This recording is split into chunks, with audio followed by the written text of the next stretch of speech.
ससुराल में बैठी बेटी हमेशा पिता की चिंता करके मेरे पिता स्वस्थ रहे, मेरे पिता प्रसन्न रहे। उसका कारण है मायका बाप के कारण होता है। शब्द तो मायका है, लेकिन मायका माँ के कारण नहीं माना जाता, मायका बाप के कारण से माना जाता। जब तक बेटी का पिता जिंदा रहता है तब तक बेटी सीना तान कर अधिकार पूर्वक मायके में आ सकती है, जा सकती है, कोई रोक टोक करने का साहस नहीं करता।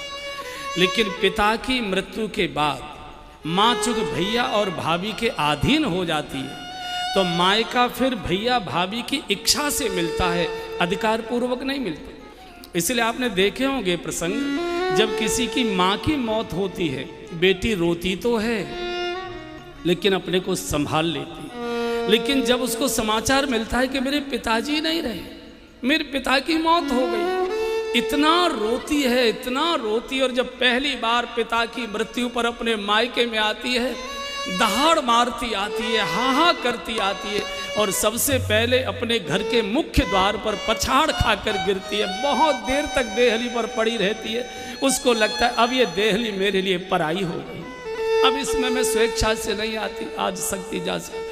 इसलिए बाप के लिए बेटी बहुत रोया करती है। हमारे पूज्य बापू कई बार सुनाया करते हैं कि किसी की बेटी को दुख देना हो, कुछ करने की आवश्यकता नहीं, उसके पिता को गालियां दे दो, बिटिया के पिता को अपशब्द कह दो, उसको अपमानित कर दो। बहू सब कुछ सहेगी लेकिन मेरे बाबूजी को कोई कुछ बोले बहू सहन नहीं कर पाती, बिटिया सहन नहीं कर पाती। सास के पास जाएगी, पैर पकड़ेगी, रोएगी, माफ़ी मांगेगी, माता जी मुझे डांट लो, मुझे फटकार लो, मुझे भूखी प्यासी रख लो, मत बहू का दर्जा मुझे दो, मुझे नौकरानी जैसा मान लो, लेकिन मेरी सौगंध आपको लगे मेरे बाबूजी को कुछ बोलना नहीं, आपको पाप लग जाए। मुझे मालूम है कि मेरे गरीब बाप ने कैसे कैसे कर्जा करके मेरे हाथ पीले किए।